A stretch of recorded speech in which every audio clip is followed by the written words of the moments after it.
হযরত ওমর রাদিয়াল্লাহু তাআলা আনহু মসজিদে নববীতে ফজরের নামাজ পড়ে দেখলেন এক গ্রুপ লোক সেখানে বসা। জোহরের সময় দেখলেন সেই লোকগুলি বসা, আসরেও দেখলেন, মাগরিবেও দেখলেন, এশায়ও দেখলেন। প্রশ্ন করলেন, তোমরা যে এখানে বসা, তোমরা কারা? গতকাল ফজর থেকে আজকে এশা পর্যন্ত দেখতেছি, তোমরা কারা? তারা বললো যে আমরা এখানে আল্লাহর জিকির আজগার করি, দূর থেকে আসছি। খাও কি? যে কিছু লোকেরা আমাদেরকে রান্না বান্না করে খাও, আমরা আল্লাহর জিকির করি তো এই জন্য রান্না বান্না করে আমাদের খাওয়াই যায়। হযরত ওমর বলছেন, তোমাদের মতো অলসগুলোরে যে খাওয়ায়, তোমাদের থেকে ওই লোকগুলির মর্যাদা আল্লাহর কাছে অনেক বেশি। তবে মনে রাখো, আগামীকাল ফজরের পরে যদি এই জায়গায় তোমাদেরকে বসে থাকতে দেখি, ব্যাট মেরে মসজিদের নববী থেকে বের করুন। কাজ করো। ইসলাম কাজের প্রতি উৎসাহিত করেছে এবং ধনাঢ্য লোককে দায়িত্ব দিয়েছে, অফি আমওয়ালিহিম হাক্কুল লিসাইল ওয়াল মাহরুম, ধনীদের উচিত গরিবদের অধিকার আদায় করে দেওয়া। ডক্টর শহীদুল্লাহ যখন ডক্টরের ডিগ্রি করে দেশে ফিরলেন, তো লোকেরা মনে করলো ডক্টর হয়ে আসছে। পুরান ঢাকার লোকেরা সবাই গেল তার কাছে জ্বর, সর্দি, ব্রঙ্কাইটিস, টাইফয়েড, নিউমোনিয়ার ওষুধ আনার জন্য। তিনি যে এত বুঝাইতে চেষ্টা করলেন যে আমি ওষুধের ডাক্তার না, আমি ভাষার ডাক্তার। পুরান ঢাকার লোকেরা কইল, ডক্টর হইছে মগর ওষুধ দিবার পারে না। ডক্টর মরহুম শহীদুল্লাহ তিনি বক্তৃতা করতে গিয়ে বলতেন শিক্ষিত লোকদেরকে, উনি তো সাধারণ লোকদের মধ্যে বক্তৃতা করতেন না, শিক্ষিত লোকদের মধ্যে বক্তৃতা করতে গিয়ে বলতেন, তোমরা যতই শিক্ষা গ্রহণ করো, ব্রিফকেস ভর্তি করে যত ডক্টরের ডিগ্রি আনো না কেন, এই কিতাবের জ্ঞান যদি না থাকে তোমরা পণ্ডিত, তবে তোমরা মূর্খ পণ্ডিত। এই কিতাবের জ্ঞান যদি থাকে তাহলে তোমরা সত্যিকারের পণ্ডিত হইতে পারবা। সেই কিতাবখানার নাম কি? আল কোরআন। আমি আজ আপনাদের সামনে এই কোরআন থেকে সেই কথাগুলি বলবো ইনশাআল্লাহ। আপনারা দোয়া করেন যেন বলতে পারি। আমি আল্লাহর কাছে নিজেকে সমর্থ করতেছি, সুবহানাকা লা ইলমা লানা ইল্লা মা আল্লামতানা। আল্লাহ তাআলা, আমার তো কোনো জ্ঞান নাই, আমি তো লোকেরা আমাকে মুফাসসিরে কোরআন বলে, কিন্তু আমি তো জানি আমি কি, আমি কোরআনের একজন ছাত্র মাত্র। এই লাখো জনতাকে তোমার কোরআন থেকে বলা তৌফিক দান করে দিও, বলি আমিন। প্রিয় ভাই সব, শয়তানের ওয়াসওয়াসা থেকে আসুন আগে পানা চেয়ে নি। সবাই পড়েন আমার সাথে, আউযু বিল্লাহি মিনাশ শাইতানির রাজীম, বিসমিল্লাহির রাহমানির রহিম। বিতাড়িত মজদুদ শয়তানের ওয়াসওয়াসা থেকে আল্লাহর কাছে পানা চাই, বলেন আমিন। পরম করুণাময় আল্লাহ রাব্বুল আলামিন নামে শুরু করছি। আল্লাহ তাআলা আমাদেরকে সৃষ্টি করে অন্ধকারে ছেড়ে দেননি। কি বলেন, অন্ধকারে ছেড়ে দিয়েছেন? কেউ কেউ বলে যে না, আল্লাহ তাআলা কি রাস্তা করেছেন? আল্লাহ তাআলা রাস্তা তৈরি করেছেন, এটা আপনাদের বুঝতে হবে।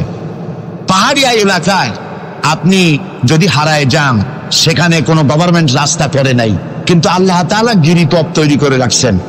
মরুভূমির মধ্যে যদি হারিয়ে যান, সেখানেও আপনি দিক নির্দেশনা পাবেন।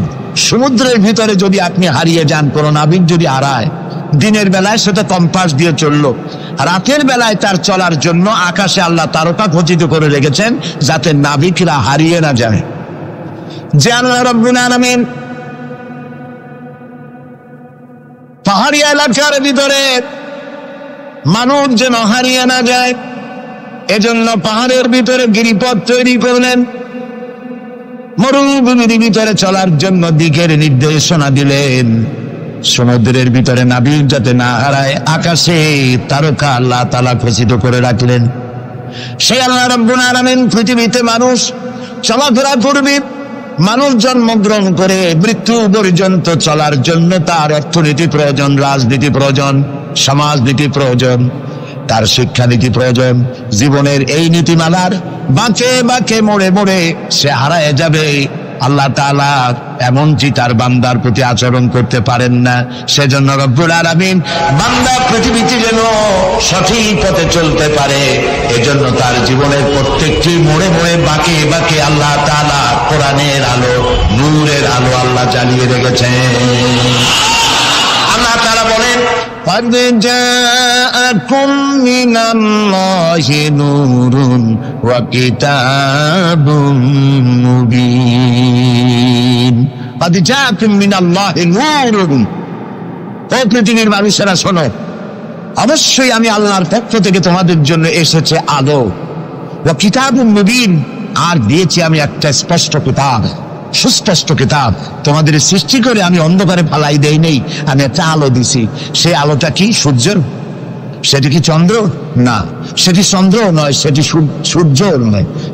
সেই আলোটির নাম হলো মুহাম্মাদুর রাসূলুল্লাহ সাল্লাল্লাহু আলাইহি ওয়াসাল্লাম। জীবনের এমন কোন দিক এবং বিভাগ নাই যেখানে আল্লাহ তাআলা মুহাম্মদ সাল্লাল্লাহু আলাইহি সাল্লামকে আদর্শ বানান নাই। সুবহানাল্লাহ। আমি তার কথাই আজকে আপনাদেরকে বলবো ইনশাআল্লাহ। বলি ইনশাআল্লাহ। প্রিয় ভাই সব, এই পৃথিবীতে আল্লাহ রাব্বুল আলামিন সব থেকে দুর্বল করে সৃষ্টি করেছেন মানব গোষ্ঠীকে। মানুষেরা সব থেকে দুর্বল। আপনি বলতে পারেন যে কেমনি আমরা দুর্বল হইলাম, এত মারামারি করি তারপরেও দুর্বল? হ্যাঁ, তারপরেও দুর্বল। যেমন গরু, সে তার আত্মরক্ষার জন্য মাথায় দুইটা শিং পাইছে, আমরা কেউ শিং পাইনি, আমরা দুটি করতে পারিনি, ঠিক না? কথা কন না কেন? কুকুরে কামড়াইতে পারে, কুকুরের কাজ কুকুরে করেছে, কামড় দিয়েছে পায়, তাই বলে কি কুকুরে কামড়ানো মানুষের শোভা পায়? মানুষ কি কুত্তার গা কামড় দিতে পারবে? ওই রকমের শক্তিশালী দাঁত মানুষের আল্লাহ দেন নাই। সাপেরে আল্লাহ তাআলা বিষধর দন্ত দিয়েছেন, বাঘেরে খাবার মধ্যে নখর দিয়েছেন, মূলার মতো মোটা মোটা দাঁত দিয়েছেন। এমনকি আত্মরক্ষার জন্য ভীমরুল বলারের রুল ফুটাবার মতো শক্তি আল্লাহ দিয়েছেন। এবার বলেন তো, আপনার কাছে আত্মরক্ষার কি আছে? আপনি তো বলতেই পারেন বীরত্বের সাথে, হ্যান করেঙ্গে ত্যান করেঙ্গে, লাঠি কে আমদার মুগুর ভরেঙ্গে, বলতে পারবেন, কিন্তু লাঠির মধ্যে মুগুর আপনি ভরতে পারবেন না। মানুষের কাছে আত্মরক্ষার কোনো হাতিয়ার নাই। এই মাহফিলের মধ্যে যদি এখন একটা সাপ ঢোকে, অথবা বড় জাতের কয়েকটা ব্যাঙ ঢোকে, লাফানো শুরু করবে এই মাথা দিয়া, এই মাথা দিয়া লোক দৌড় আরম্ভ করবে। তারপর অন্তত সদরঘাট পর্যন্ত দৌড়াই গিয়ে জিজ্ঞেস করবে, ভাই আমরা দৌড়াই কেন? তো সামান্য ব্যাঙের সাথে পারি না, সামান্য সাপের সাথে পারি না, বললা ভীমরুলের সাথেও পারি না। আত্মরক্ষামূলক হাতিয়ার আমাদের কাছে দেওয়া হয় নাই। এরপরে এমনকি আমরা চোখে ভালো করে দেখি না, চোখ দিয়েও আমরা দেখতে পাই না। আপনারা বলবেন তাহলে আমরা কি ভেলকি দেখি? না, ভেলকি দেখেননি। আমাদেরকে দেখতে হলে আমরা আলোর সাহায্য দেখি, আলো না হলে আমরা দেখতেও পারি না। অমাবস্যার রাতে মানুষ নিজের শরীরও নিজে দেখতে পারে না। এই যে অবস্থা, এই যে দুর্বলতা, এই দুর্বল মানুষকেই পৃথিবীর সকল সবল প্রাণীর চাইতে আল্লাহ তাআলা শ্রেষ্ঠ করেছেন। শ্রেষ্ঠ কে? বলেন কে? কিসের দিক থেকে শ্রেষ্ঠ? জ্ঞান। জ্ঞান দিয়ে আল্লাহ মানুষকে শ্রেষ্ঠ করেছেন। সুতরাং জ্ঞান দিয়ে আপনি সব চিনবেন, আর আলোর পথ চিনবেন না, তা তো হতে পারে না। এই জন্য আপনি সব যেমন চেনেন, আলোর দিশাও আপনাকে পাইতে হবে। আপনার নেতা Karl Marx, Lenin, Mao Zedong, Hegel, Darwin, Copernicus, Kepler, এরা আপনার নেতা হতে পারে না। আপনার আমার নেতা হবেন মুহাম্মদুর রাসূলুল্লাহ সাল্লাল্লাহু আলাইহি ওয়াসাল্লাম। আচ্ছা, ওনারা নেতা হবেন না কেন? সেটাও একটু ব্যাখ্যার দাবি রাখে। ওনারাও কিন্তু কষ্ট করেছেন। মার্কস, হেগেল, মাও সেতুং, এরা কষ্ট করেছেন, জেল খেটেছেন, বই লিখেছেন, মানবতার কল্যাণে এগুলি করেছেন। কিন্তু তাদের কথার কোনো মিল ছিল না। এক একজন এক এক ধরনের কথা বলেছেন, এবং তাদের কথা দিয়ে পৃথিবীর মানুষের জন্য কোনো স্থায়ী শান্তি প্রতিষ্ঠিত হয় নাই পৃথিবীর এক ইঞ্চি জমিনের ওপারেও। এটা ঠিক কিনা? নবীদের কথায় আমাদের চলতে হবে, কারণ নবীদের কথার মধ্যে কোনো গরমিল হয় নাই। আদম আলাইহিস সালাম বলেছেন আল্লাহ এক, নূহ আলাইহিস সালাম বলেছেন বেশি হইতে পারে, নাউযুবিল্লাহ। ইব্রাহিম আলাইহিস সালাম বলেছেন আখিরাত আছে, আর একজন নবী বলেছেন নাও থাকতে পারে। একজন নবী বলেছেন কবর আযাব হবে, আর একজনে বলেন এটা একটা আমার চিন্তায় না থাকতেও পারে। এইরকম নবীদের কথার মধ্যে কোনো ব্যস্কম হয়েছে? বলেন হয়েছে? কেন হয় নাই? কারণ দার্শনিক রাজনীতিবিদ ওদের যে শ্রেণী, ওর থেকে নবীদের শ্রেণী সম্পূর্ণ স্বতন্ত্র, এবং দুই শ্রেণীর মাঝে গালফ অফ ডিফারেন্স। দার্শনিক এবং রাজনীতিবিদরা তারা কথা বলেন নিজস্ব মন মস্তিষ্ক প্রসূত জ্ঞান দিয়ে, আর নবীরা কথা বলেন আল্লাহর জ্ঞান দিয়ে। এই জন্য পৃথিবীতে যত নবী এসেছেন সমস্ত নবীদের স্লোগান ছিল একটা। কয়টা ছিল?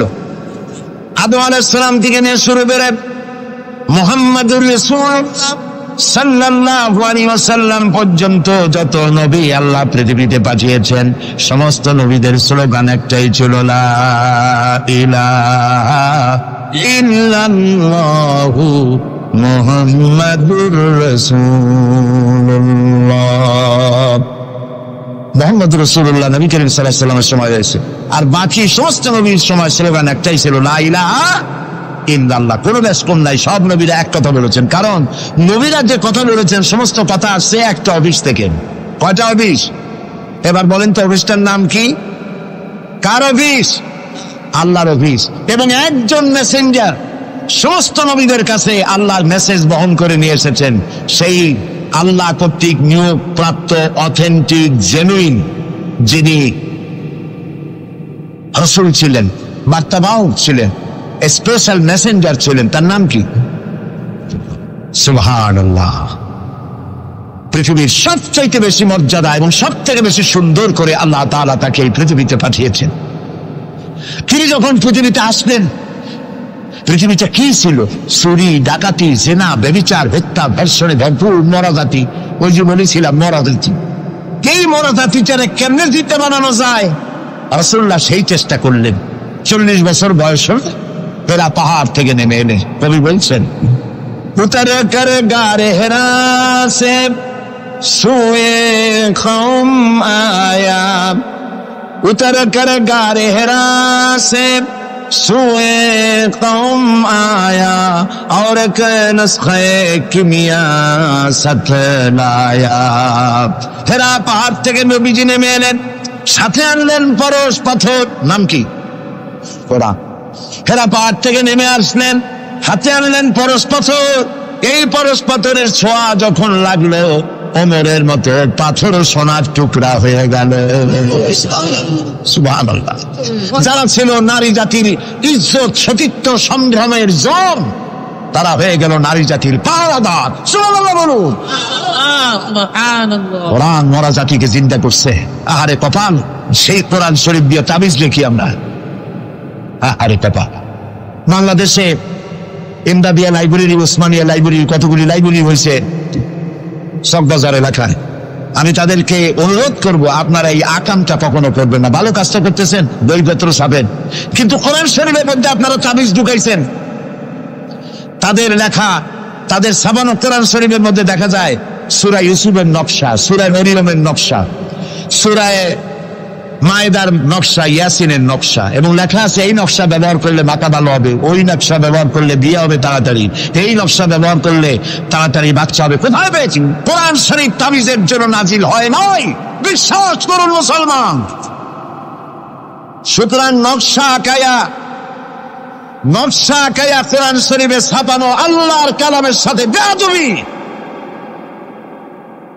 যারা এই কাজটি করছেন আমি তাদেরকে অনুরোধ করি, আল্লাহর রাস্তায় এই কাজ বন্ধ করে দিন, আর তওবা করুন। কোথায় পেলেন? সূরার কতগুলি নকশা বানাইছেন, 577, 1372, 1940। এদিকে কেমনে হইল সূরা ফাতিহা? বিসমিল্লাহরে বানাইছে 786। এটা তো আপনারা সকলেই জানেন, ঠিক না? বিসমিল্লাহ উদ্দিন লেখে কেনা 786, কপালে যা আছে হোক। প্রিয় ভাই সব, 10 লক্ষ বার যদি 786 লেখেন, একবার বিসমিল্লাহর সমান হবে না। বিসমিল্লাহর মধ্যে 19টা অক্ষর আছে। কয়টা? আর আল্লাহ রাসূল কি বলেছেন? আল্লাহর নবী বলেছেন, কোরআনে কারীমের প্রত্যেকটি অক্ষরে যখন পড়বে বান্দা 10টা করে নেকি হবে।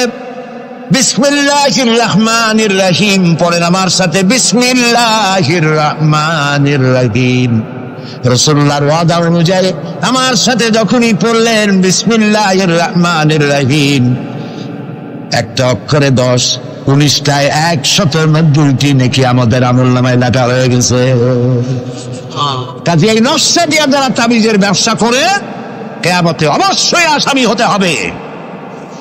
যারা কোরআনকে তাবিজের কাজে ব্যবহার করেছেন আল্লাহর কাছে দায়ী হতেই হবে, কারণ মানুষকে আপনারা বোঝাতে চেষ্টা করেছেন কোরআন তাবিজের কিতাব।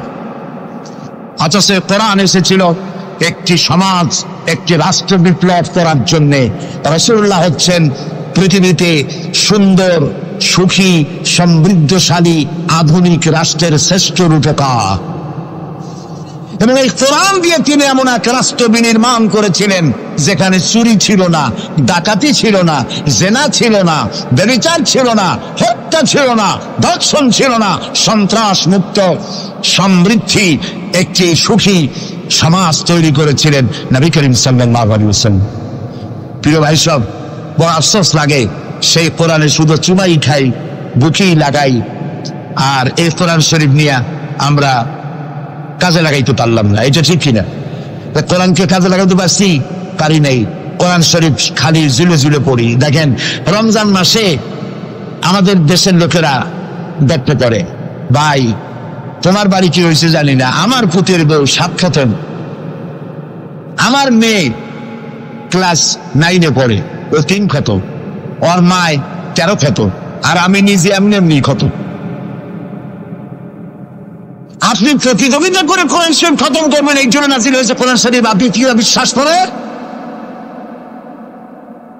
কোন কোন সাহাবী সূরা বাকারা শেষ করতে সময় লেগেছে 2 বছর 3 বছর। কেন পড়তে পারতেন না? তিনি সময় লাগলো কেন? এই জন্য সময় লেগেছে, এক একটি আয়াত তারা তেলাওয়াত করেছেন। শুনতেছেন কথা? এক একটি আয়াত তেলাওয়াত করেছেন, অর্থ বুঝেছেন, ব্যাখ্যা বুঝেছেন, জীবনের উপরে আমল করেছেন, এরপর আরেকটা আয়াত পড়েছেন, বুঝেছেন, আমল করেছেন, তারপরে আরেকটা পড়েছেন। এইরকম করে করে কোরআন তেলাওয়াত করে জীবনের উপরে আমল করার পর সাহাবীরা যখন রাস্তা দিয়ে হাঁটতেন, মানুষেরা দেখতো যেন কোরআন হেঁটে যাচ্ছে। আরে আজ পৃথিবীতে আমরা মায়ের খাবো না কেন? আমি তো বলি বুশের মতো আরো 2-4টা বুশ আসা দরকার। মাইল আমাদের খাওয়াই দরকার। দুনিয়ার সব জাতি চেনা যায়, মুসলমান চেনা যায় না। প্রিয় ভাই সব, নবী করিম সাল্লাল্লাহু আলাইহি ওয়াসাল্লাম এই পরস্পর নিয়ে আসলেন। ওমর আসতেন রাসূলকে হত্যা করতে। চিন্তা করেন, নবী হত্যা করতে আসে, কত বড় জাহেল সেই ওমর। আর ওমর ছিলেন কি হইলেন বলেন? কি সোনা ডায়মন্ড হয়ে গেলেন। আল্লাহু আকবার বলেন। আমার রাসূল বললেন, আমার পরে লা নাবিয়্যা বাদি ওয়ালা রাসূলা, আমার পরে নবীও হবে না, রাসূলও হবে না। কিন্তু আমার পরে যদি আল্লাহ কাউকে নবী বানাতেন, ওমর অবশ্যই নবী হয়ে যেতেন। আল্লাহু আকবার। প্রিয় ভাই সব, ওমর রে জাহালাত থেকে কয়লার খনি ছিল ওমর, সেইখান থেকে ডায়মন্ড বানাই দিল আল্লাহ তাআলা। কি দিয়ে বানাইলেন? কোরআন। আমরা কিন্তু এর কাছেও যাইতে পারলাম না, খালি সুমা দিলাম আর তাবিজ বানাই গলায় ঝুলাইলাম। এই কোরআন শরীফ আমরা একটা কাপড় দিয়ে পেঁচাই রাখি। আমাদের ঘরে কাপড় দিয়ে কোরআন অনেকের বাড়িতে পেঁচানো আছে, আছে না? এই কাপড়টা যদি মাটিতে পড়ে যায়, যদি তাও লাগে, তাহলে আমরা আটকে উঠি, ঠিক না? কাপড়টা উঠাই কি করি? সুমা দিই। একটা কাপড় আটকে কিছু না। এখানে তো টেবিলেও কাপড় আছে, আমার পায়ের তলেও কাপড় আছে, আমার পরনেও কাপড় আছে, ঠিক না? আপনাদের আছে না? তো এগুলো পাও লাগলে তো আমি আটকে উঠি না।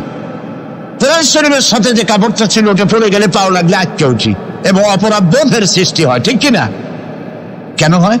কারণ এই কাপড়টা কোরআনের সাথে কিছুদিন জড়ানো ছিল। কয়েকটা দিন কোরআনের সাথে জড়িয়ে থাকার কারণে একটা কাপড়ের টুকরার ইজ্জত যদি বাড়ে, ইজ্জত যদি বেড়ে গেল, যাদের জন্য কোরআন নাজিল হইল ওদের ইজ্জত বাড়লো না। আমাদের ইজ্জত বাড়ছে।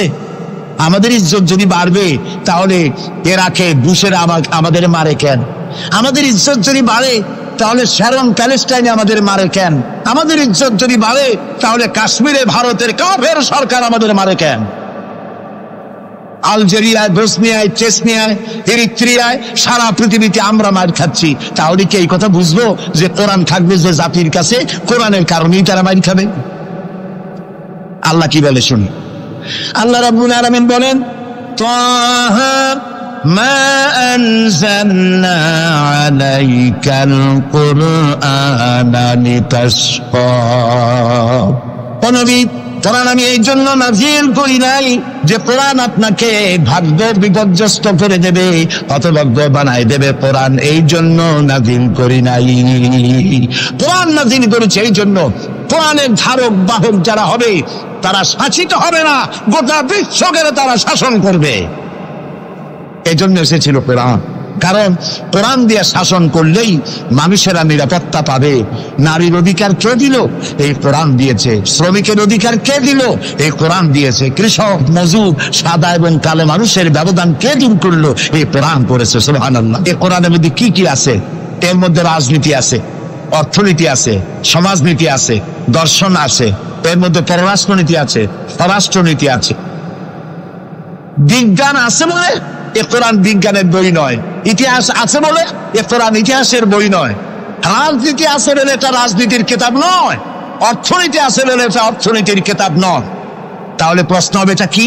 এটা হচ্ছে মানুষের জীবন পরিচালনার জন্য যত নীতি প্রয়োজন, সমস্ত নীতির মূল নীতি যে কিতাবে লেখা হয়েছে সেই কিতাবের নাম আল কোরআন। প্রিয় ভাই সব, নবী করিম সাল্লাল্লাহু আলাইহি ওয়াসাল্লাম কে আল্লাহ তাআলা এজন্য পাঠান নাই যে তিনি আর তার সাহাবীরা মসজিদে বসে বসে আল্লাহ আল্লাহ করবেন আর রাষ্ট্র চালাবে ফেরাউন আর নমরুদেরা, রাষ্ট্র চালাবে আবু জাহেলের গোষ্ঠীরা, ফাসিক, ফুজ্জার, নামাজ নাই, রোজা নাই, ঘুষখোর, মদখোর, এরা রাষ্ট্র চালাবে। এই জন্য ইসলাম আসে নাই। ইসলাম এসেছে রাষ্ট্র পরিচালনা করার অধিকার কোরআনে কার? আল্লাহ রাব্বুল আলামিন বলেন, আলা লাহুল খালকু ওয়াল আমর ইনিল হুকমু ইল্লা লিল্লাহ। সৃষ্টি যার, আইন চলবে তার। সৃষ্টি যার, আইন চলবে তার। আলা লাহুল খালকু ওয়াল আমর, সৃষ্টি যার, আইন তারই চলবে। কারণ এই কোরআনের তো কোনো পরিবর্তন নাই। এটি সংবিধান, এটি কনস্টিটিউশন। আমাদের একটা কনস্টিটিউশন আছে, আছে না? কবে তৈরি হয়েছিল? 72-তে। 1972 সালে বাংলাদেশের সংবিধান রচিত হয়েছিল। আজকে 2004। 1972 থেকে 2004 এ পর্যন্ত আমার দেশের কনস্টিটিউশন অ্যামেন্ডমেন্ট, সংযোজন, বিয়োজন, পরিবর্তন, পরিবর্ধন ইত্যাদি হয়েছে নাকি হয়নি? কয়বার হয়েছে? 13 বার হয়ে গেছে। 13 বার হয়েছে আর 14 বার হবে খুব শিগগিরই। তাহলে স্বাধীনতার 32 বছরের ভিতরে যদি সংবিধান 14 বার পরিবর্তন হয়, সংশোধন হয়, এই রেশিও অনুযায়ী 100 বছর যদি যায়, তাহলে কম্বলের লোম বাঁচলে থাকবে কিছু আর? এটাও একটি সংবিধান। এটার নাম কি? সংবিধান, মানবতার সংবিধান। এটি শুধু মুসলমানদের জন্য নয়। কোন মুসলমান দাবি করতে পারবে না কোরআন একমাত্র আমার কিতাব না। আল্লাহ তাআলা শুরুতেই বলে দিয়েছেন, হুদাল লিন-নাস, হুদাল লিল-মুত্তাকিন, হুদাল লিন-নাস, হাযা বায়ানুল লিন-নাস। পৃথিবীর সমস্ত মানব গোষ্ঠীর জন্য হেদায়েতের সর্বশেষ কিতাবের নাম কি? কোরআন শরীফ। প্রিয় ভাই সব, 1400 বছর বা 1500 বছর হয়ে গেছে কোরআনের বয়স। পরিবর্তন হয়েছে কয়বার? কয়বার হয়েছে? কিয়ামতের আগ পর্যন্ত আর কয়বার হবে? একবারও হবে না। কারণ এই কিতাব আসছে কার কাছ থেকে? আল্লাহর কাছ থেকে। তিনি নির্ভুল, তার কোনো ভুল নাই। আমার দেশের সংবিধান পরিবর্তন হয় কেন? এই জন্য হয়, যারা সংবিধান রচনা করেছিলেন ওনাদের কাছে ভবিষ্যতের জ্ঞান ছিল না। অতীতের অভিজ্ঞতার ভিত্তিতে বর্তমানকে সামনে রেখে সংবিধান রচনা করেছেন। আর যখন নতুন নতুন সমস্যা সামনে আসছে, তখন অতীতের অভিজ্ঞতা শেষ, নতুন অভিজ্ঞতা দিয়ে আবার পরিবর্তন করা লেগেছে, ঠিক কিনা? আল্লাহর কাছে কাল কয়টা? একটা। সেই কালটার নাম কি? মাশাআল্লাহ, আপনাদেরকে 100 দিলাম। এইরকম কথা যারা মনে রাখতে পারে, এই সব শ্রোতাদেরই কথা বলে শোনায়া আনন্দ আছে। আল্লাহ যেন আমারও ফায়দা দেয়, আপনাদেরকেও দেন বলি আমি। তাহলে আল্লাহ রাব্বুল আলামিনের কাছে কাল হইলো কয়টা? একটা। ওই কালটার নাম কি? বর্তমান। বর্তমানের উপরে ভিত্তি করে আল্লাহ তাআলা কোরআন তৈরি করেছেন, তাই এর কোনো অ্যামেন্ডমেন্টের প্রয়োজন হয় নাই, কিয়ামত পর্যন্ত হবে না। যদি শান্তি চাই, আমাদের দেশে এখন তো আগেও সন্ত্রাস ছিল, এখনো সন্ত্রাস আছে। সন্ত্রাস নির্মূল আমরা করতে পারবো না যতক্ষণ না এই কোরআনের শাসন প্রতিষ্ঠিত হচ্ছে, ততক্ষণ পর্যন্ত সন্ত্রাস নির্মূল করা যাবে না। এ ব্যাপারে আরো কথা সামনে বলবো, বলেন ইনশাআল্লাহ। প্রিয় ভাই সব, তো আল্লাহ রাব্বুল আলামিন আমাদেরকে একখানা কিতাব দিলেন আর জিজ্ঞেস করলেন, আমাদেরকে বললেন, আফাগায়রা দীনিল্লাহি ইয়াবগুন ওয়া লাহু আসলামা মান ফিস সামাওয়াতি ওয়াল আরদি তাওআন ওয়া কারহা। আফাগায়রা দীনিল্লাহি ইয়াবগুন, আল্লাহর দেওয়া জীবন ব্যবস্থাকে ছেড়ে দিয়ে মানুষের তৈরি করা, অন্যের তৈরি করা কোন জীবন বিধান তোমরা তালাশ করো নাকি? আল্লাহ প্রশ্ন করছো। ওয়ালাহু আসলামা মান ফিস সামাওয়াতি ওয়াল আরদ, অথচ আকাশে যা আছে, জমিনে যা আছে, আনুগত্যের মস্তক সবাই অবনত করে দিয়েছে আমি আল্লাহর সামনে। সুবহানাল্লাহ। আর তাই সেখানে শান্তি, যারা আল্লাহর আইন মানে সেখানেই শান্তি। দেখেন, একটু আগে আমি বলেছিলাম শুরুতে, সকল প্রাণীর আত্মরক্ষার হাতিয়ার আছে। আমাদের যদি আত্মরক্ষা করতে হয়, লাঠি, বন্দুক, ছুরি ইত্যাদির আশ্রয় দিতে হয়। আমার শরীরে, আপনার শরীরে আত্মরক্ষামূলক কোন হাতিয়ার বলে নাই। এখন আপনি বলেন, আত্মরক্ষার হাতিয়ার আছে বাঘের। সুন্দরবনে বাঘ আছে নাকি নাই? আপনারা কি এটা শুনেছেন যে গত বছর সুন্দরবনের বাঘেরা কোন একটা বিষয় নিয়ে রাগারাগি করিয়া নিজেরা কামড়াকামড়ি করে 200 বাঘ মারা গেছে? হয়েছে এরকম? কুমিরের এত বড় বড় দা এরকম খিল লেগে যান। এইসব কুমিরেরা তারা জঙ্গলে অথবা নদীর ভিতরে মারামারি করিয়া নিজেরা মারামারি করে 400-500 কুমির মারা গেছে। পাখিরা মারামারি করে মরছে, সাপেরা মারামারি করে মরছে। এরকম হয়েছে কখনো? হয় না। বরং আমি বলতে চাই, এই পৃথিবীতে বাঘে, সাপে, কুমিরে, হাঙ্গরে, সিংহে যত না মানুষ মেরেছে, মানুষেরা নিজেরাই তার থেকে 1,00,000 গুণে বেশি মানুষ মেরেছে। ওদের মধ্যে শান্তি আছে, আমাদের মধ্যে শান্তি নেই। ওরা আল্লাহর আইন মানে, মানুষ আল্লাহর আইন অমান্য করে, আর সেই জন্যই মানুষকে অশান্তি পোহাতে হয়। এই অশান্তি থেকে বাঁচতে হলে পথ কি? আল্লাহ রাব্বুল আলামিন বলেন, ইত্তাবিউ মা উনজিলা ইলাইকুম মির রাব্বিকুম ওয়া লা তাত্তাবিউ মিন দুনিহি আউলিয়া। ইত্তাবিউ মা উনজিলা ইলাইকুম মির রাব্বিকুম, আনুগত্য করো, অনুসরণ করো, অনুকরণ করো ওই জিনিসের যা তোমার রবের পক্ষ থেকে নাজিল হয়েছে। কি নাজিল হয়েছে বলেন? এইটার অনুসরণ করো। ওয়ালা তাত্তাবিউ মিন দুনিহি আউলিয়া, আর তোমাদের নেতারা যা কিছু তোমাদের জন্য বানিয়েছে তার অনুসরণ করো না। মানব রচিত আইনে শান্তি নাই। আল্লাহ তাআলা বলছেন, আমার বান্দারা, ইত্তাবিউ মা উনজিলা ইলাইকুম মির রাব্বিকুম, আল্লাহর পক্ষ থেকে যে কিতাব আসছে এইটার অনুসরণ করো, এটার মধ্যে সব আছে। নবী করিম সাল্লাল্লাহু আলাইহি ওয়াসাল্লাম এটাকে দিয়েছিলেন যেভাবে, সেইভাবে করতে হবে। আমরা কি নবীকে সেই মর্যাদা দেই? না দেইনি। মুহাম্মদ সাল্লাল্লাহু আলাইহি ওয়াসাল্লামকে মনে করেছি অন্যান্যরা যেমন নেতা, মুহাম্মদ সাল্লাল্লাহু আলাইহি ওয়াসাল্লাম এইরকম একজন ধর্মীয় নেতা। কোরআন শরীফকে মনে করেছি বেদ, বাইবেল যেমন ধর্মগ্রন্থ, কোরআন ওইরকম একটা ধর্মগ্রন্থ। আমি আপনাদেরকে বলতে চাই, এই কোরআন একটি মুকাম্মাল নিজামে হায়াতের নাম। জীবনের সব কথা আল্লাহ তাআলা এখানে বলে দিয়েছেন। এই জন্য গতানুগতিক ভাবে ধর্মীয় পুস্তক নয়। আর মুহাম্মদ সাল্লাল্লাহু আলাইহি ওয়াসাল্লাম গতানুগতিক ভাবে কোন ধর্মীয় নেতা নন। তিনি হচ্ছেন আদর্শ, পৃথিবীর সব মানুষের জন্য আদর্শ নেতা, এক সফল রাষ্ট্রনায়ক আল্লাহ রাসূল সুবহানাল্লাহ। নবী করিম সাল্লাল্লাহু আলাইহি ওয়াসাল্লাম রাষ্ট্র প্রতিষ্ঠা করেছেন, ইসলামের রাষ্ট্র। তার বুনিয়াদ কি? ওয়াতাসিমু বিহাবিলিল্লাহি জামিআন ওয়া লা তাফাররাকু, ঐক্যবদ্ধভাবে আমার রজ্জুকে, আল্লাহর রশিকে মজবুত করে ধারণ করো। কে বলতেছেন? আল্লাহ। নবী করিম সাল্লাল্লাহু আলাইহি ওয়াসাল্লাম যে রাষ্ট্র পরিচালনা করেছিলেন, সেখানে কোনো জাতি, বর্ণ ও আঞ্চলিকতাকে গুরুত্ব দেওয়া হয় নাই। সেখানে গুরুত্ব দেওয়া হয়েছে হাবলুল্লাহ। হাবলুল্লাহ মানে কি বলেন? আল্লাহর রশি। বলেন আপনারা, হাবলুল্লাহ মানে কি? আল্লাহর রশি। আল্লাহর রশি কি? এটাকে রশি বলা হইল কেন বলবো? সেটাকে রসুল বলা হইল কে? আমরা ছিলাম বেহেশতে, কোথায় ছিলাম? পড়ে গেছি কোথায়? ধরুন এটা একটা কুয়া, দুনিয়াটা কি কুয়া, বেহেশতে থেকে পড়ে গেছি কুয়ার মধ্যে। এখন কুয়ায় পতিত মানুষ উঠাবার জন্য সব থেকে ভালো কি? বাঁশ। কুয়ায় পতিত মানুষ উঠাবার জন্য কোন জিনিস সব থেকে ভালো? রশি। আল্লাহ তাআলা কোরআন নামক একটা রশি ফেলাই দিলেন। পড়ে গেছে দুনিয়ায়, আমি চাই তোরা আবার তোদের হারানো বাড়িতে ফিরে আয়। এখন এটা রশি আল্লাহ ফেলাই দিলেন।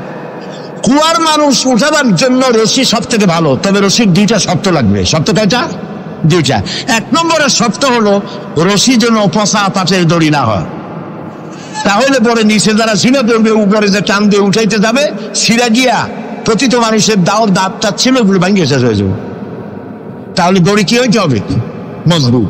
দুই নম্বর, যিনি ধরে টান দিবেন তার হাত হতে হবে মজবুত, তা না হলে পরে যত মানুষ ছিঁড়ে পড়বে ওই হাত থেকে যদি দড়ি ফসকে যায়, যাও জান ছিল তাও শেষ। উপরে ধরে আছেন কে? রসুল অপর প্রান্ত। আল্লাহর এই রশি কি পচা পাটের দড়ি? এর থেকে মজবুত দড়ি আর আছে? এই দড়ির অপর প্রান্তে ধরেছেন কে? যেটা পৃথিবীর সব মানুষ একত্রিত হয়ে এই রশি ধরো। আল্লাহ তাআলা বলেছেন অপর প্রান্ত ধরে হারানো বাড়ি জান্নাতে ফিরাই দেব। নবী করিম সাল্লাল্লাহু আলাইহি ওয়াসাল্লামের এটাই ছিল তার রাষ্ট্র প্রতিষ্ঠার মূলনীতি। কোরআন ধরো, কোরআন বোঝো। এই কোরআন দিয়ে তিনি একটি বিচার ব্যবস্থা চালু করলেন কোরআন দিয়ে। রাসূলুল্লাহ এখন প্রেসিডেন্ট, রাসূলুল্লাহ এখন কি? প্রেসিডেন্ট। দেখেন বিচার কেমনে হচ্ছে। আল্লাহ রাব্বুল আলামিন কোরআনের আয়াত দিয়ে বিচার ব্যবস্থা কন্ট্রোল করে দিলেন। বিচারে কারো পক্ষপাতিত্ব করা যাবে না। ওয়া ইযা হাকামতুম বাইনান নাসি আন তাহকুমু বিল আদল। আল্লাহ তাআলা বলেন তোমরা যখন লোকদের মাঝে বিচার করবে, সুষ্ঠু বিচার করবে, ভালো ফয়সালা করবে, সুবিচার করবে। আর বিজাতীয়দের ব্যাপারে, অমুসলিমদের ব্যাপারে বিচার করতে গিয়ে তাদের উপরে জুলুম করবে না। ওয়ালা ইয়াজরিমান্নাকুম শানাআনু কওমিন আলা আন তা'দিলু। বিচার করতে গিয়ে হিন্দু, খ্রিস্টান, বৌদ্ধ, মুসলমান না, এই চিন্তা করে অমুসলিমদের উপরে বিচার করবে না। বিচার করতে হবে, সে বিচার যদি মুসলমানদের গায়ে লাগে তাও লাগুক, বিচার হতে হবে সুবিচার। প্রিয় ভাই সব, এই বিচারের ভিতরে জেনাকারের শাস্তি আছে। জেনাকারের শাস্তি কি হবে? চোরের শাস্তি কি হবে? আল্লাহ তাআলা বলে দিলেন আস-সারিকু ওয়াস-সারিকাতু ফাকতাউ আইদিয়াহুমা। চোর পুরুষ হোক আর নারী হোক, উভয়ের হাত কেটে দাও। এই আইনটা কার? আল্লাহ তাআলার আইন। এই আইনকে কিছু কিছু লোক বলে এইটা নাকি বর্বর আইন, বলেন নাউযুবিল্লাহ। আল্লাহর আইনকে যদি কেউ বর্বর আইন বলে তার ঈমান থাকে? আর ঈমান তো নাই, থাকবে কি? আল্লাহ বলছেন হাত কেটে দাও। এখন যারা এটার বিরুদ্ধে তারা বলে কি জানেন? ওদের তো বলা হয় বুদ্ধিজীবী। কি জীবী? বুদ্ধিজীবী। আর বুদ্ধির ঠেলায় যত বুদ্ধিজীবী আছে বাংলাদেশে দেখবেন মাথায় কারো চুল নাই। বুদ্ধির জ্বালায় চুল টুল সব শেষ। চতুর্দিকে কিছু আছে স্টেডিয়ামের মতো, চতুর্দিকে দর্শক মাঝখানে খালি। এরা বলে কি? এরা বলে চোরের হাত কাটা আইন বর্বর আইন। হাত কাটলে ও তো গরিব মানুষ, চুরি করছে, হাতটা কাটলে ওর ছেলে মেয়ে না খাই মরবে, সবাই হবে ভিক্ষু। এটা আইন হলো? ওই বেটারা জানে না চোরের হাত কাটা আইন রাসূলুল্লাহর মক্কি জিন্দেগিতে নাজিল হয় নাই। এই আইন নাজিল হয়েছে রাসূলুল্লাহ যখন মদিনায় প্রেসিডেন্ট। খাওয়া, পড়া, শিক্ষা, চিকিৎসা, বাসস্থানের গ্যারান্টি দেওয়া হয়ে গেছে। কারো খাবারের অভাব নাই, পড়ার অভাব নাই। এই সময় আয়াত নাজিল হলো। এখন তো যদি চুরি করে তাহলে বোঝা যাবে এটা তার পেশা অথবা নেশা। পেটের জ্বালায় তো চুরি করেনি। কাজে এখন যদি কেউ চুরি করে হাত কেটে দাও। হযরত ওমর রাদিয়াল্লাহু তাআলা আনহু বলেছেন তার জামানায় একবার দুর্ভিক্ষ হয়েছিল মদিনায়। তিনি বলেছিলেন এখন যদি কোন চোর ধরা পড়ে এই অবস্থায় যে পেটের জ্বালায় চুরি করছে, এটা যদি প্রমাণিত হয় তাহলে হাত কাটা আইন চালু করবা না। তার মানে ইসলাম আগে দেয় পেটে, তারপরে দেয় পিঠে। এই জন্য ইসলামী সরকার তার কাজই হলো জাতির উপরে, দেশবাসীর উপর ইনসাফ করা, তাদের প্রয়োজন মিটিয়ে দেওয়া, এটা হচ্ছে তাদের দায়িত্ব। সেই দায়িত্ব করে ইসলাম। এবার দেখেন নরহত্যার শাস্তি। এই যে সমানে খুন হইতেছে বিভিন্ন জায়গায়, শাস্তি হয় না, সেই জন্য খুন বাড়তে থাকে। বিচারের কিছু মাইল প্যাচ আছে, সেই মাইল প্যাচে চোরগুলা, ডাকাতগুলা, সন্ত্রাসীগুলা পার পাইয়ে যায়। পুলিশেরা জীবন প্রাণান্ত করে এক একটা আসামি ধরে, প্রাণান্ত করে আসামি ধরে, তারপরে হাইকোর্ট থেকে জামিন পেয়ে যায়। যারে ধরলো জামিন পেয়ে গেল। এখন তো সে পুলিশের নাকের ডগায় আঙ্গুল দিয়ে দেখা যায়, পাল্লা নামার আটকাইতে, ঠিক না? ইসলামের বিধান ভিন্ন। হত্যা করেছে, ইয়া আইয়ুহাল্লাযীনা আমানু কুতিবা আলাইকুমুল কিসাসু ফিল কাতলা, তোমাদের প্রতি নরহত্যার শাস্তি স্বরূপ কিসাস নির্দিষ্ট করা হয়েছে, অর্থাৎ হত্যার বদলে হত্যা। যে হত্যা করেছে প্রমাণিত হয়েছে, অলিভিয়া সপলটনের মাঠে রেডিওর সমস্ত চ্যানেলগুলিকে দাওয়াত দাও, পত্রিকার সাংবাদিকদের দাওয়াত দাও, লোকেরা দেখুক, সকলের সামনে ওকে হত্যা করা হোক। জিনার শাস্তি আযানি ওয়াযানিয়াতু আযানিয়াতু ওয়াযানি ফাজনিদু কুল্লা ওয়াহিদিন মিনহুমা মিআতা জালদা। জিনাকার পুরুষ, জিনাকারিনী মহিলা 100 দৌড়া মারো, যদি অবিবাহিতা হয়, আর বিবাহিতা হলে প্রাণদণ্ড দাও। একজন ধর্ষক যে নারী ধর্ষণ করেছে, ধর্ষণ হচ্ছে না, বিচার নাই। ওই আমলে গত 5 বছরে জাহাঙ্গীরনগর বিশ্ববিদ্যালয় এক কোরআনদার 100 বার জেনা করেছে, 100 বার। তারপরে ককটেল পার্টি করেছে। যখন পত্র পত্রিকায় সমালোচনার ঝড় উঠল, তখন সেই সময়ের নেতৃবৃন্দরা, এর একটা বিচার উঠেছিল। সেই বিচার হলো ওই কুলাঙ্গার তাদেরই সোনার ছেলে, তারে ডাইকা মাথায় হাত বুলাইলো, এই দুষ্ট ছেলে, এরকম করতে নাই। এই হলো বিচার। ইসলামের বিচারটা কি? ইসলামের বিচার হয়েছে ধর্ষক প্রমাণিত হয়েছে, নিয়ে আসো ময়দানে, চতুর্দিকে লোকেরা পাথর নিয়ে দাঁড়াও, পাথর মেরে ওর গায়ের গোস্ত, হাড্ডি, চর্বি, চামড়া, রক্ত বাতাসের সাথে উড়ায় দাও। এই দৃশ্য যারা দেখবে উপস্থিত থেকে, রেডিও এবং টেলিভিশনের মাধ্যমে যারা দেখবে, চিন্তা করেন এরপরে যদি ধর্ষণ এই নামটা যদি মাথায় আসে, 15 জগ পানি খাওয়া লাগবে ধর্ষণে, ঠিক কিনা বলে? এই বিচারটা কার? সিল্লাবেন নবী করিম সাল্লাল্লাহু আলাইহি ওয়াসাল্লাম পৃথিবীর সফল শ্রেষ্ঠ রাষ্ট্রনায়ক, কোরআনের এই বিচার পদ্ধতি দিয়ে একটি সুন্দর সমাজ বিনির্মাণ করেছিলেন, যেখানে চুরি নাই, ডাকাতি নাই, জেনা নাই, হত্যা নাই, ধর্ষণ নাই, সব বন্ধ। প্রিয় ভাই সব, আল্লাহর কথা, রাসূলের কথা, ইতিহাসের কথা বলছি, আলহামদুলিল্লাহ বলে। নবী করিম সাল্লাল্লাহু আলাইহি ওয়াসাল্লাম ইন্তেকাল করলেন, এরপরে ক্ষমতায় এলেন হযরত আবু বকর, প্রধান বিচারপতি হলেন হযরত ওমর। ইতিহাস লিখছে, ফামাকাতা আমান কামিলান ফালাম ইয়াখতাসিম ইলাইহি ইসনান। 1 বছর পার হয়ে গেল, হযরত ওমরের বিচারালয় একটা লোক বিচার চাইতে আসে নাই। আছে পৃথিবীতে কোন ইতিহাস এরকম যে 1 বছরে কোর্টে মামলা হয় না? বলেন আপনারা, আছে? হযরত ওমর রাদিয়াল্লাহু তাআলা আনহু হযরত আবু বকরের কাছে গিয়ে বললেন, মা হাজাতা বি ইনদা কওমিন মুমিনিনা ইয়া খলিফাত রাসূলিল্লাহ, হে আল্লাহর রাসূলের খলিফা, এই দেশে একটা বিচারকের দরকার কি? তিনি জিজ্ঞেস করলেন, লিমাজা? কইছে, আমি তো এক বছর থাকলাম, খালি বসে বসে কাঠখড়ি গুনলাম, কেউ বিচার চাইতে আসলো না। হযরত আবু বকর জিজ্ঞেস করলেন, তোমার কাছে যে কেউ বিচার চাইতে আসলো না, তার কারণ কি? তিনি বললেন, দীনুহুমুন নাসিহা, এই জাতির দিন হচ্ছে নসিহা করা, পরস্পরের কল্যাণ কামনা করা।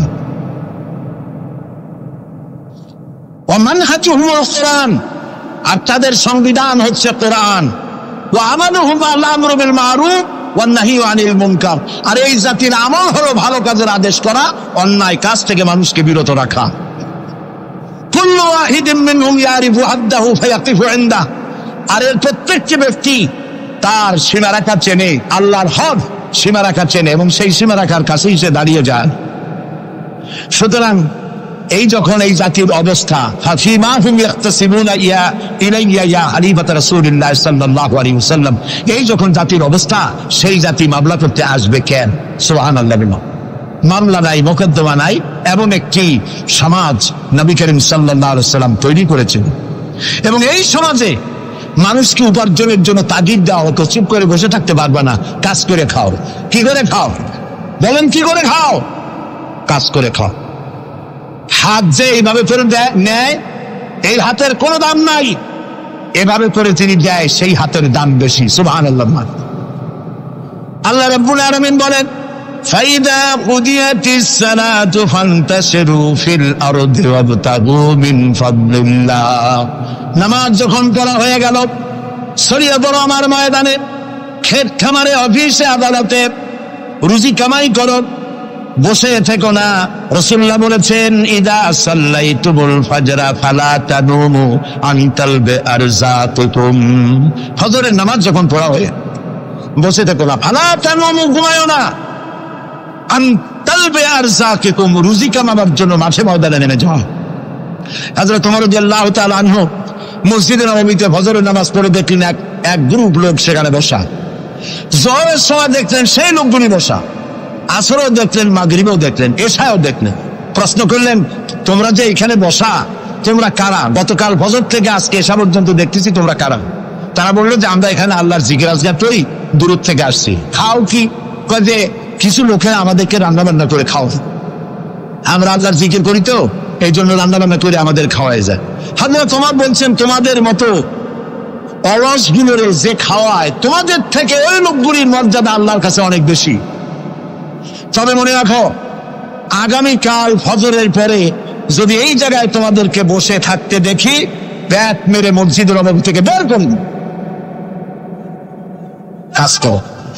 ইসলাম কাজের প্রতি উৎসাহিত করেছে এবং ধনাঢ্য লোককে দায়িত্ব দিয়েছে, অফি আমওয়ালিহিম হাক্কুল লিসাইল ওয়াল মাহরুম, ধনীদের উচিত গরিবদের অধিকার আদায় করে দেওয়া। তাই লা ইয়াকুনা দুলাতাম বাইনাল আগনিয়া মিনকুম, যাতে করে তোমাদের সম্পদগুলি গুটিগত কুরুপের ভিতরে যেন পঞ্জীবিত হয়ে না থাকে। নবী করিম সাল্লাল্লাহু আলাইহি সাল্লাম তার রাষ্ট্র ব্যবস্থার মধ্যে একটি ব্যাংক তৈরি করেছিলেন। ব্যাংকের নাম ছিল বাইতুল মাল। বলুন, ব্যাংকের নাম কি ছিল? বাইতুল মাল। এই বাইতুল মাল ইনগ্রাল সেশন, ওপেনিং সেশন, এই বাইতুল মাল ব্যাংকে রাসূলুল্লাহ উদ্বোধন করলেন। উদ্বোধন করার সময় তিনি বললেন, মান তারাকা দায়নান আও দিয়ান ফালাইয়া, আমার রাষ্ট্রের ভেতরে কোন মানুষ যদি ঋণগ্রস্ত হয়ে মারা যায় আর তার ঋণ পরিশোধের কোন সুযোগ যদি না থাকে তার ছেলে মেয়ের কাছে, তার বউয়ের কাছে, তাহলে তার অসহায় সমস্ত ইতিম বাচ্চা পরিবারের লোকগুলি আর ঋণ পরিশোধের দায়িত্ব আমি মুহাম্মদ সাল্লাল্লাহু আলাইহি সাল্লাম আমার কাঁধে উঠাইয়া নিলাম। এটি ছিল সোশ্যাল ওয়েলফেয়ার স্টেট, একটি কল্যাণ রাষ্ট্র।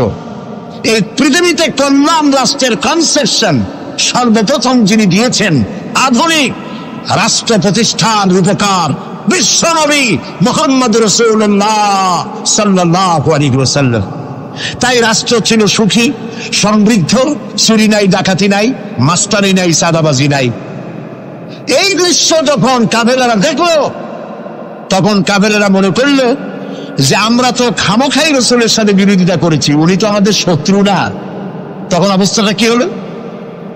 আল্লাহ রাব্বুল আলামিন এই পরিস্থিতিতে সূরা নাসর নাজিল করলেন মদিনার শেষ জীবনে। ইযা জাআ নাসরুল্লাহি ওয়াল ফাতহু, জানেন না এই সূরাটা? পড়েন। ইযা জাআ নাসরুল্লাহি ওয়াল ফাতহু وَرَأَيْتَ النَّاسَ يَدْخُلُونَ فِي دِينِ اللَّهِ أَفْوَاجًا فَسَبِّحْ بِحَمْدِ رَبِّكَ وَاسْتَغْفِرْ إِنَّهُ كَانَ تَوَّابًا। ইযা জা নাসরুল্লাহি ওয়াল ফাতহ, আল্লাহর পক্ষ থেকে যখন মদদ আসবে, বিজয় আসবে, তখন দেখতে পাবে দলে দলে লোক ইসলামে প্রবেশ করতেছে। সুবহানাল্লাহ। মদিনার জীবনের শেষ দিকে আর ভূখণ্ডে একটা কাফেরও ছিল না, সবাই পড়েছে লা ইলাহা ইল্লাল্লাহু মুহাম্মাদুর রাসূলুল্লাহ। সুবহানাল্লাহ। প্রিয় ভাই সব, এই ছিল ইসলামী রাষ্ট্রের রূপরেখা। রাসূলুল্লাহ বলেছেন, আমি তো চলে যাব, চিরকাল থাকবেন। তারাকতু ফীকুম আমরাইন লান তাদিল্লু মা তামাসসাকতুম বিহিমা কিতাবুল্লাহ ওয়া সুন্নাতু রাসূল। আমি চলে যাব, দুটো জিনিস তোমাদের জন্য রেখে গেলাম। বলেন কয়টা জিনিস? একটা হলো আল্লাহর কিতাব, আর একটা কি? সুন্নাতে রাসূল। এই দুইটা জিনিস রেখে গেলাম। মারির দাঁত দিয়ে কামড়ে ধরো, তাহলে পৃথিবীতে তোমরা বিচ্ছিন্ন হবে না, ধ্বংস হবে না। সুবহানাল্লাহ। প্রিয় ভাই সব, নবী করিম সাল্লাল্লাহু আলাইহি ওয়াসাল্লাম দুটো জিনিস রেখে গেলেন। কয়টা রাখলেন বলেন? দুইটা। চেন চলে কয়টা লাইন দিয়া? বলেন। দুইটা লাইন। দুইটা লাইনের উপরে ট্রেন চলে। ট্রেন কি? কতগুলি কম্পার্টমেন্ট, এর মধ্যে মানুষ বসে, মাল সামান নিয়ে মানুষ বসলো। চাকার দূরত্ব আর লাইনের দূরত্ব যদি সমান থাকে, তাহলে কমলাপুর থেকে ছাড়বে, চিটাগং চলে যাবেন আরামসে, সেফ বুঝে ঘুমাইতে ঘুমাইতে। ঠিক কিনা? বুঝলেন কথা? কিন্তু মাঝখানে যদি চাকাগুলো একটু ছেড়ায় যায়, ফাঁক বেশি হয়ে যায়, অথবা লাইন যদি একটু দেখা হয়ে যায়, তাহলে ট্রেন কি চলবে? কি হবে? অ্যাক্সিডেন্ট হলে যাত্রীরা কি হবে?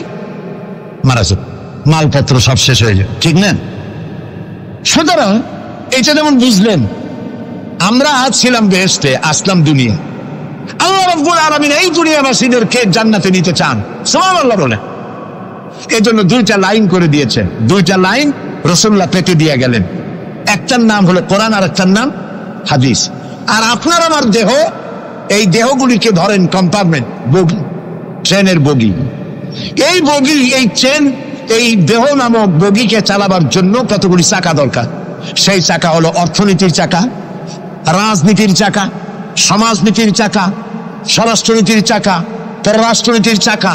এই সব চাকাগুলি কোরআন হাদিস নামক দুইটা লাইনের উপরে যদি ছেড়ে দেন, কোরআন হাদিস অনুযায়ী যদি চালান, দেহ নামক গাড়ি দুনিয়া থেকে ছাড়বে, লাস্ট ডেস্টিনেশন আল্লাহর জান্নাতে চলে যাবে। আর যদি দেহ নামক এই গাড়িকে চালাতে গিয়া রাজনৈতিক চাকা যদি দৌড় দেয় ইংল্যান্ডের দিকে, সংস্কৃতির চাকা যদি দৌড় দেয় ভারতের দিকে, গণতন্ত্রের চাকা যদি দৌড় দেয় আমেরিকার দিকে, তাহলে দেহ নামক গাড়ির কি হবে? অ্যাক্সিডেন্ট অবধারিত। কথাটা কি বোঝা কঠিন না সহজ? সুতরাং আসুন, কোরআনের, আল্লাহ রাসূলের বলা ওই কোরআন আর ওই হাদিস, এই দুইটা নিয়ে আমাদের জীবনকে পরিচালিত করতে চেষ্টা করি। এবং এই চেষ্টা ফলবতী হতে পারে পার্লামেন্টে। 1000 বছর ওয়াজ করে যা করতে না পারবেন, পার্লামেন্টে যদি কোরআনের পক্ষের লোকেরা মেজরিটি হয়, তাহলে 1000 বছর ওয়াজের তুলনায় একটা বিল পাস করলে অতি তাড়াতাড়ি তা হয়ে যায়। এই জন্য জনগণকে সেভাবে তৈরি হতে হবে, প্রস্তুতি নিতে হবে এবং বুঝতে হবে কোরআনের আইন ছাড়া সন্ত্রাস, দুর্নীতি নির্মূল হবে না, হবে না, হবে না।